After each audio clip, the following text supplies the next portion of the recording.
حضرت یونس علیہ السلام۔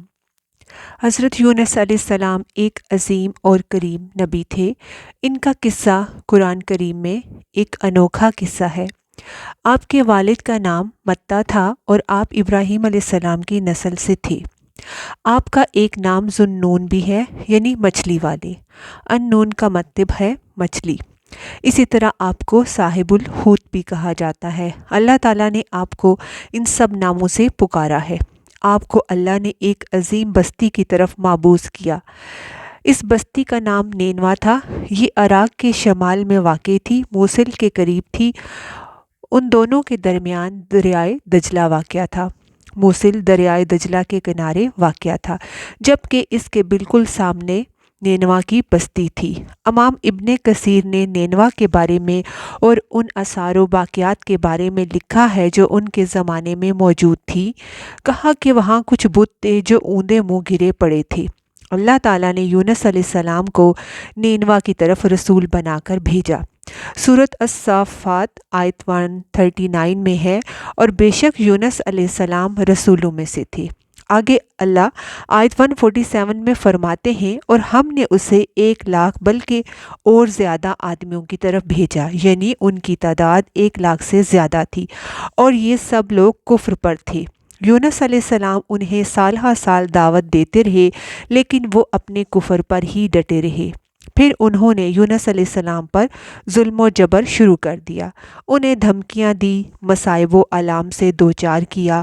مطلب یہ کہ جس طرح دوسرے انبیاء کے ساتھ کیا گیا، ان کے ساتھ بھی وہی سلوک ہوا۔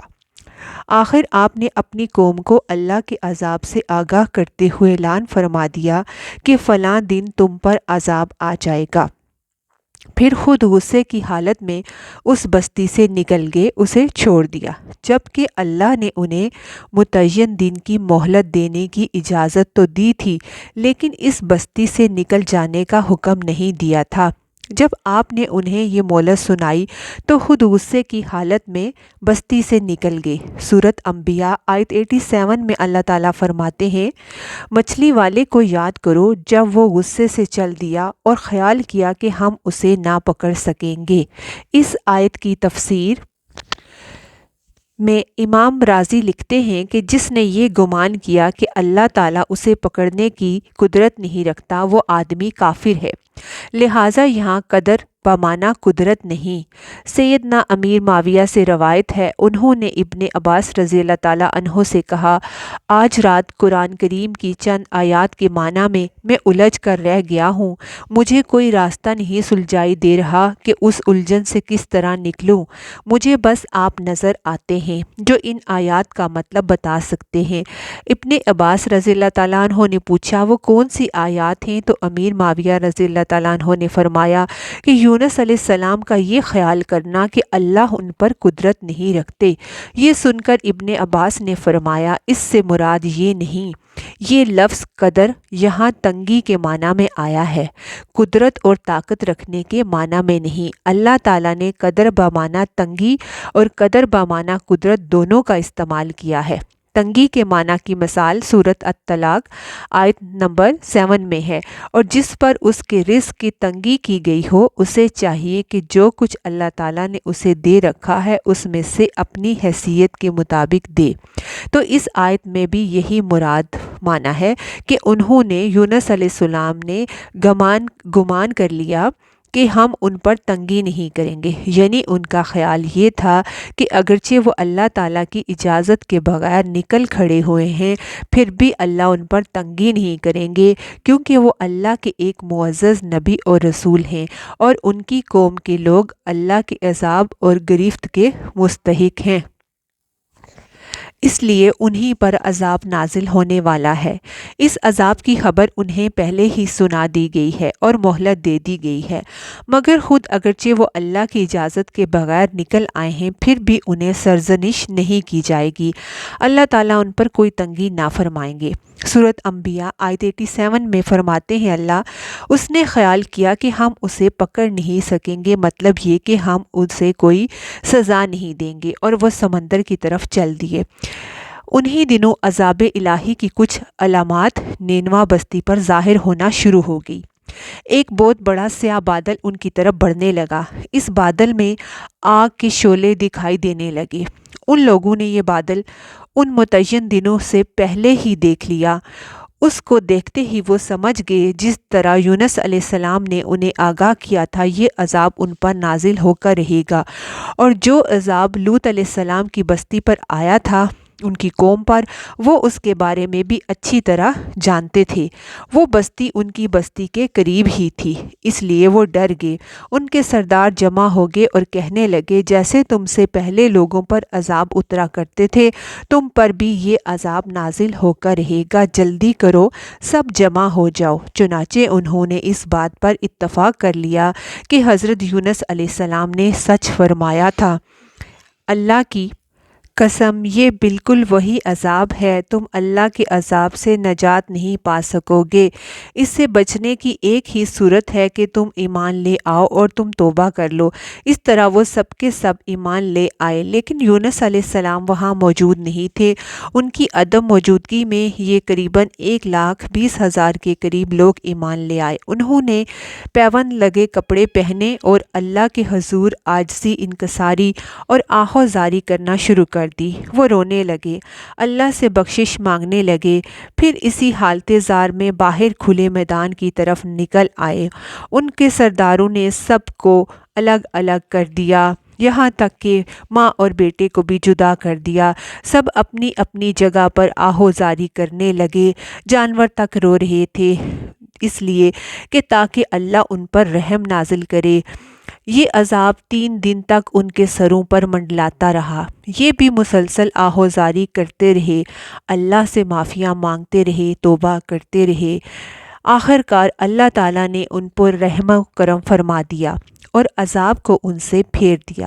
اللہ تعالیٰ سورۃ یونس آیت 98 میں فرماتے ہیں، چنانچہ کوئی بستی ایمان نہ لائی کہ ایمان لانا اس کے لیے فائدہ مند ہوتا، سوائے یونس علیہ السلام کی قوم کے کہ ایمان لانا اس کے لیے فائدہ مند ہوا۔ مطلب یہ کہ سابقہ امتوں کے بارے میں کسی کے بارے میں بھی یہ سننے میں نہیں آیا کہ پوری قوم ایمان لے آئی ہو، بس یہ یونس علیہ السلام ہی کی قوم تھی جو سب کے سب ایمان لے آئے۔ اللہ تعالیٰ سورۃ یونس آیت 98 میں فرماتے ہیں، جب وہ ایمان لے آئے تو ہم نے رسوائی کے عذاب کو دنیاوی زندگی میں ان پر سے ہٹا لیا اور ان کو ایک وقت تک کے لیے زندگی سے فائدہ اٹھانے کا موقع دیا۔ اب دوسری طرف دیکھیں تو یونس علیہ السلام کو کچھ معلوم نہیں تھا کہ ان کی قوم کے ساتھ کیا ہوا۔ آپ تو غصے کی حالت میں بستی سے نکل کر سمندر کی طرف چلے آئے تھے۔ آپ ایک کشتی کی طرف آئے، اس میں سواریاں اور ساز و سامان لدا ہوا تھا۔ سورۃ الصافات آیت 140 میں اللہ تعالیٰ فرماتے ہیں، جب وہ بھاگ کر بھری ہوئی کشتی پر پہنچے، کشتی روانہ ہوئی، موجیں اٹھی، سمندر میں طغیانی آئی، یوں لگتا تھا کہ بس ابھی غرق ہونے لگے۔ بوجھ ہلکا کرو، اپنا ساز و سامان سمندر میں پھینک دو۔ چنانچہ انہوں نے ایسا کرنا شروع کر دیا۔ کشتی والوں نے کہا کہ بوجھ کم کرنا پڑے گا، ساز و سامان سمندر میں پھینک دو۔ وہ اپنا اپنا ساز و سامان سمندر میں پھینکنے لگے۔ اس طرح سے کشتی کچھ ہلکی ہو گئی، لیکن ضرورت کے مطابق ہلکی نہ ہو سکی۔ اب وہ کہنے لگے کہ کسی کو سمندر میں گرانا ضروری ہے تاکہ کشتی مزید ہلکی ہو جائے، ورنہ یہ ڈوب جائے گی، جلدی کرو، کوڑا ڈالو، جس کے نام کا کوڑا نکلتا جائے اسے سمندر میں گراتے جاؤ، اور یہ عمل بار بار دہراتے جاؤ تاکہ کشتی ہلکی ہو جائے۔ چنانچہ کوڑا ڈالا گیا۔ سب سے پہلے یونس علیہ السلام کا نام نکلا۔ سب کہنے لگے، نہیں، یہ تو ایسے نہیں ہیں، ان کے چہرے پر تو سجدوں کے نشانات ہیں، انہیں رہنے دو۔ پھر کوڑا ڈالا گیا تو پھر یونس علیہ السلام کا نام ہی نکلا۔ سب نے تعجب کیا۔ اس دفعہ بھی آپ کو نہ گرایا گیا کیونکہ آپ اپنے چہرے سے ہی نیک صفت انسان لگتے تھے۔ تیسری مرتبہ پھر کوڑا ڈالا گیا تو پھر آپ یعنی یونس علیہ السلام کا نام نکلا۔ سورۃ الصافات آیت 141 میں اللہ تعالیٰ فرماتے ہیں، پھر قرہ اندازی ہوئی تو وہ مغلوب ہو گئے۔ ہر بار انہی کے نام کا کوڑا نکلا۔ آخر ان لوگوں نے انہیں پکڑ کر سمندر میں گرا دیا اور پھر یونس علیہ السلام کو ایک مچھلی نے نگل لیا۔ حوت بڑی مچھلی کو کہتے ہیں۔ اللہ تعالیٰ نے حوت کو حکم دیا کہ انہیں کھانا نہیں، نہ ان کے جسم کو کوئی گزند پہنچے۔ یہ اس مچھلی کو اللہ تعالیٰ کے احکامات تھے۔ سورۃ الصافات آیت 142 میں اللہ تعالیٰ فرماتے ہیں تو پھر انہیں مچھلی نے نگل لیا اور وہ خود اپنے آپ کو ملامت کرنے لگے، یعنی وہ سمجھ گئے جو بار بار ان کا نام قرعہ اندازی میں نکلتا تھا تو وہی مقصود ہیں، چنانچہ وہ خود کو ملامت کرنے لگے۔ اور توبہ کی یہ جو ملامت ہے یہی توبہ کی ابتدا ہے کہ انسان پہلے خود کو ملامت کرتا ہے۔ اب یونس علیہ السلام مچھلی کے پیٹ میں تھے۔ اللہ کی قدرت کہ آپ مچھلی کے پیٹ میں 3 دن تک رہے۔ بعض روایات میں 7 دن اور زیادہ سے زیادہ مدت 40 روز آتی ہے۔ آپ نے مچھلی کے پیٹ میں اللہ تعالیٰ کو پکارا۔ سورۃ انبیاء آیت 87 میں اللہ تعالیٰ فرماتے ہیں آخر کار وہ اندھیروں کے اندر سے پکار اٹھے۔ علماء نے یہاں 3 اندھیروں کا ذکر کیا ہے: مچھلی کے پیٹ کا اندھیرا، سمندر کا اندھیرا اور رات کا اندھیرا۔ گویا ان پر یہ سب اندھیرے اکٹھے ہو گئے تھے۔ سورۃ الصافات آیت 143 اور 144 میں اللہ تعالیٰ فرماتے ہیں پس اگر یہ پاکی بیان کرنے والوں میں سے نہ ہوتے تو لوگوں کے اٹھائے جانے تک کے دن تک یعنی قیامت تک اس کے پیٹ ہی میں رہتے۔ مطلب یہ کہ اگر آپ اللہ تعالیٰ کی تسبیح بیان نہ کرتے، توبہ نہ کرتے تو مچھلی کے پیٹ ہی میں رہتے۔ آپ نے اللہ تعالیٰ کی تسبیح بیان کی۔ سورۃ انبیاء آیت 87 میں اللہ تعالیٰ فرماتے ہیں بالآخر وہ اندھیروں کے اندر سے پکار اٹھا کہ الہی تیرے سوا کوئی معبود نہیں، تو پاک ہے، بے شک میں ظالموں میں سے ہو گیا ہوں۔ چنانچہ یونس علیہ السلام نے اس تسبیح کے الفاظ کو یوں ادا فرمایا: لا الہ الا انت سبحانک انی کنت من الظالمین۔ علماء کی رائے یہی ہے کہ جو انہوں نے مچھلی کے پیٹ میں اللہ کی تسبیح کی وہ یہی ہے، اور جو بھی مسلمان یہ دعا اپنی کسی حاجت میں مانگے گا اللہ تعالیٰ اس کی دعا ضرور قبول فرمائے گا۔ اس دعا کے بعد اللہ نے یونس علیہ السلام کو ان کی پریشانی سے نکالا۔ سورۃ انبیاء آیت 88 میں اللہ فرماتے ہیں تو ہم نے اس کی پکار سن لی اور اسے غم سے نجات دی، اور ہم ایمان والوں کو اسی طرح بچا لیا کرتے ہیں۔ مچھلی ساحل پر پہنچی، یونس علیہ السلام کو کنارے پر ڈالا اور واپس چلی گئی۔ سورۃ الصافات آیت 145 میں اللہ تعالیٰ بیان کرتے ہیں بس ہم نے اسے چٹیل میدان میں ڈال دیا اور وہ اس وقت بیمار تھے، اب وہاں اسی طرح لیٹے رہے۔